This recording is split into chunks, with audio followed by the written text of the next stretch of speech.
What is up, internet? I'm back in the garage. It's been a while. I've been doing some work on the van behind the scenes, and there's a bunch to catch you up on.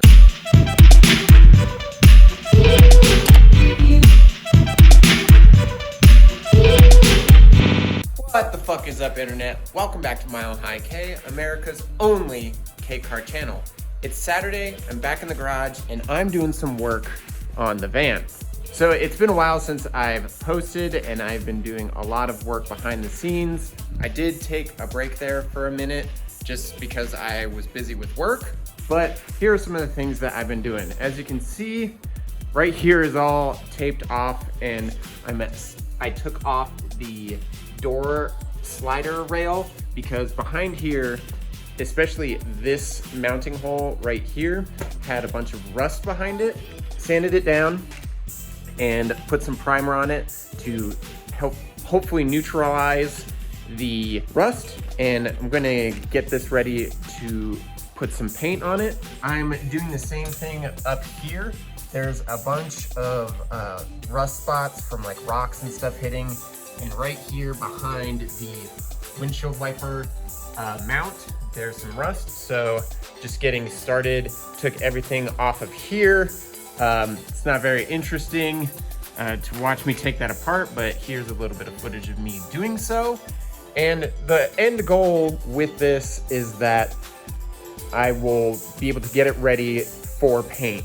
And since it's already apart, I figured this is a great time to do so. It's in my garage, and I can use the winter to get it all ready to go.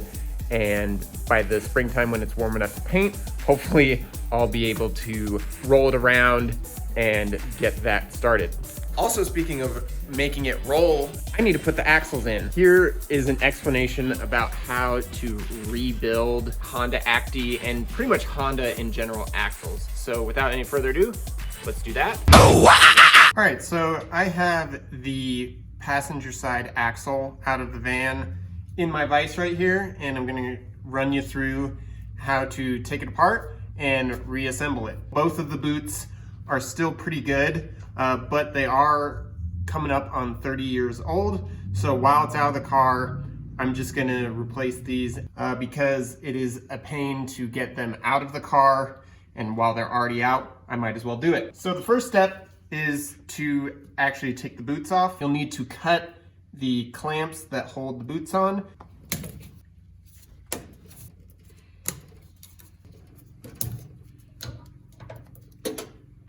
Now that the clamps for the boots are off, we have to actually remove the boots themselves. So I'm just going to use this retractable knife to cut through both of the boots. And when you're doing this, definitely wear gloves and have a place to put the old boots. I just have a little trash bag over here because there's gonna be old grease and it's gonna wanna go everywhere. So you just cut through.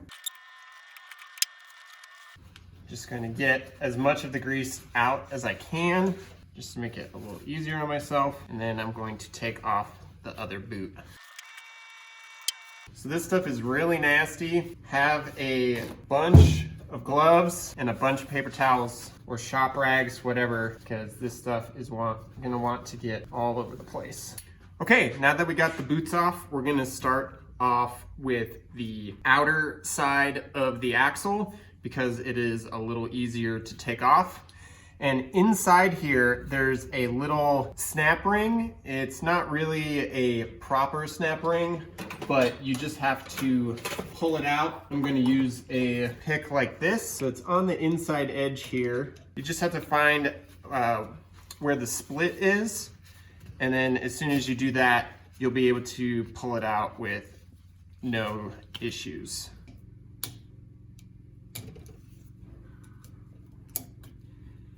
All right, so there's the ring. And like I said, it's not really a snap ring in the traditional sense. Don't be worried. There also is a proper snap ring here in a minute. So now that the ring is out, you can pull this side off, and there's a bunch of grease in here that I'll be cleaning out and we'll stuff new grease in there shortly. Again, this is very messy, so be prepared. All right, after a brief intermission, we are back.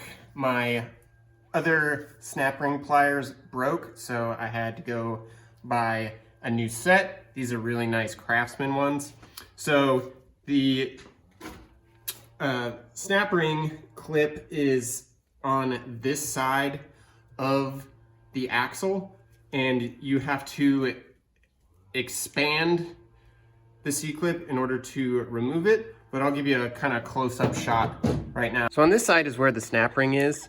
It is on the inside edge right here. I tried to clear as much grease as I could so you can see it, but all we need to do is spread these out so then the ring can come off over it, and then it'll allow the whole bearing to pop off the end. So I got the snap ring off, but it flew off, so please hold. Crisis averted, I was able to find it, but now we can take off the actual bearing that is on the axle. It is important when we reassemble it to note that the flat side faces in towards the center of the axle. There's a recess on this side. Keep in mind so that we don't put it on wrong when we go to reassembly. You'll just need to tap the actual bearing off. I do recommend that you hold the actual balls of the bearing together because they will want to pop out. I just wrap a paper towel around it, and I can take my dead blow. And sorry if this is shaking, the camera is on my toolbox, which this is on. Slowly but surely, it'll start to give way.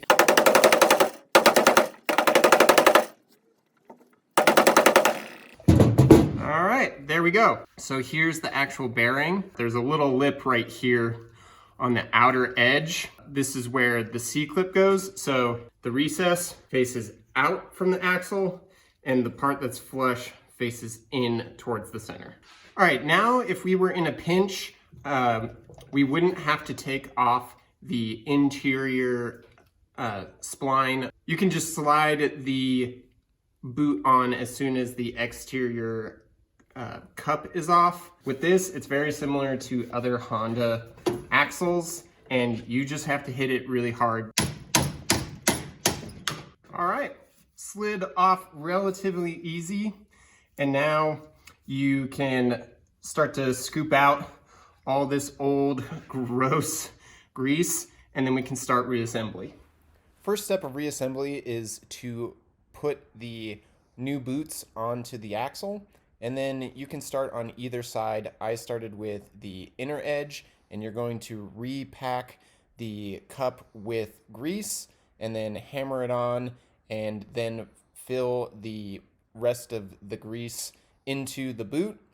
And then you're going to move on to the next side, which in my case is the outer side.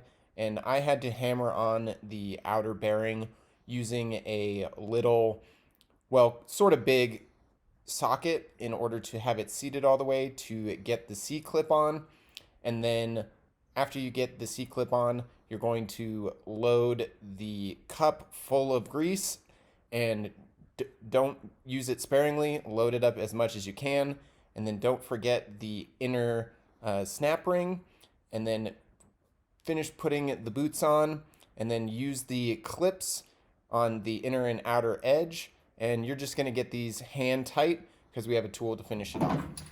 Okay, now that the clamps are on hand tight, you get to use this cool little tool, which basically what it does is these two arms right here pinch in while this center one pushes it down, so it keeps it nice and tight and kind of forms it into the final position. So place the center bit down, kind of push into it as you squeeze it together.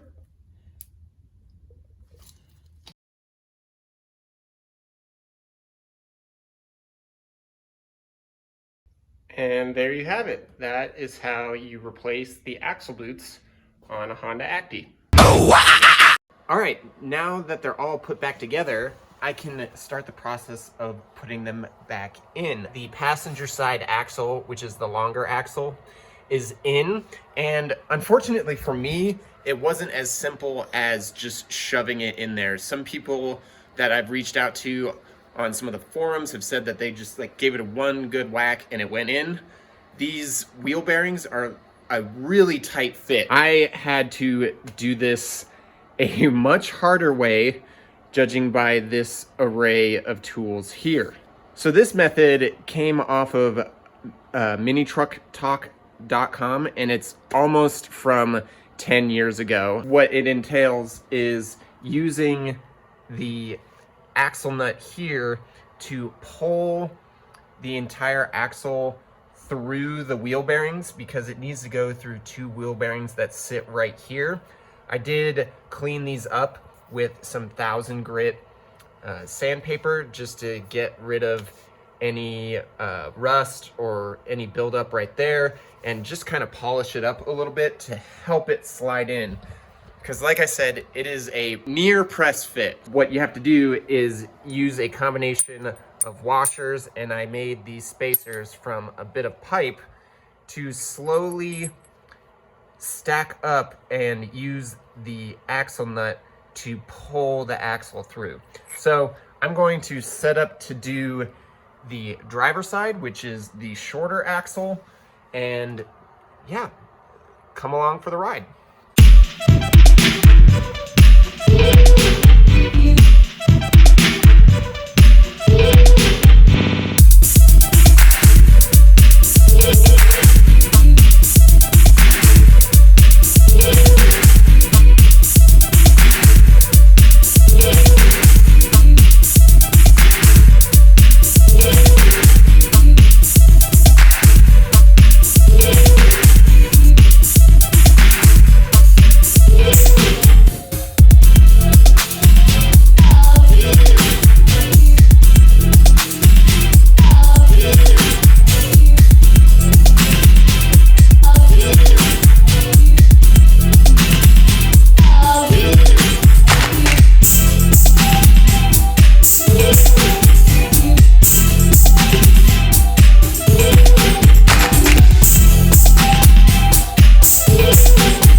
So now that the outer part of the axle is in the wheel hub, this side was a lot easier than the other side. I think it might just be because I have already done it once, so I learned some valuable lessons.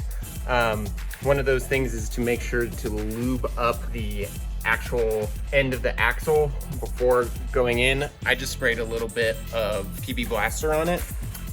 So now we have to get the inner part of the axle into the transmission. I'm going to release the e-brake just so that the axle can turn freely. Then I have to drop down this side of the beam. So I already have the 14 millimeter nuts loose.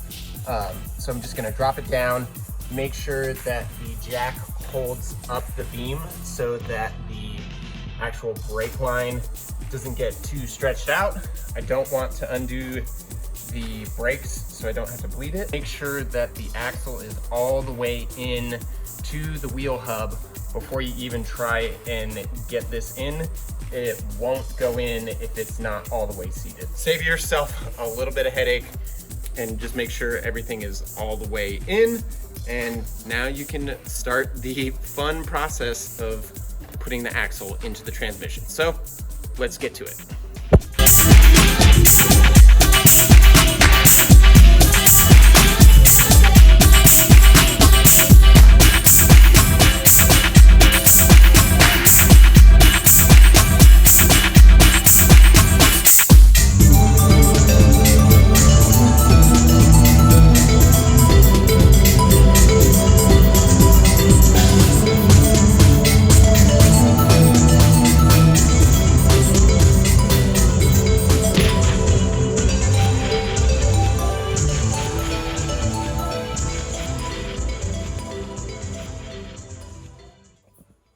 All right, there you have it. The axles are back in the van. I threw the wheels on there just to see, just to remember what it looked like, but it was a little bit tricky getting it fully into the transmission, but I just had to pull it out and spin it a little bit just to make sure that the splines line up. But yeah, that is another big step out of the way, and now I can start buttoning up all the other things. I still have to do the fuel system, which I have a new pump for.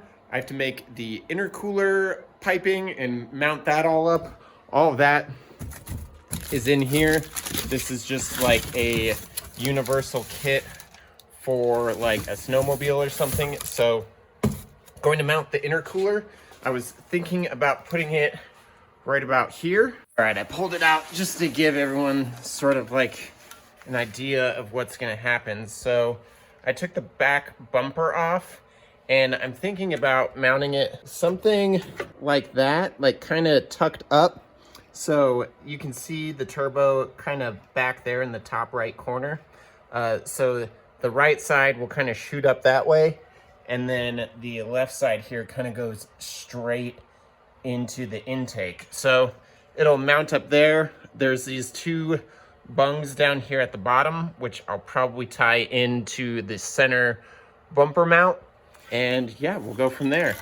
This is probably like way too big of an intercooler for this application, but it was pretty cheap on eBay. I still got to get all of the hose clamps for the new coolant system, so I'll try to tackle that next weekend, and getting all this paint done.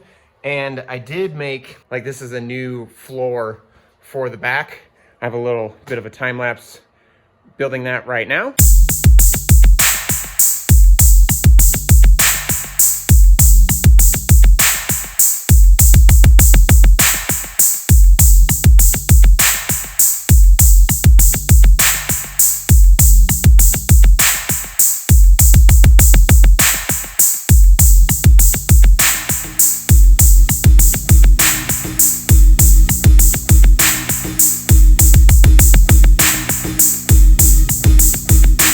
Yeah, that's about it for this Saturday in the garage here at Milehighkei. Be sure to like and subscribe if you're into all of the K car content, and I'll see you next week. I'm gonna try and do this a little more regularly, like have it dedicated, like I work on Saturday, edit Sunday, get a video out on Monday or Tuesday-ish, so I can do it like once a week, maybe more, but build up from there. And we'll start making some big progress on the van. But thanks again for watching, and as always, remember, keep it small.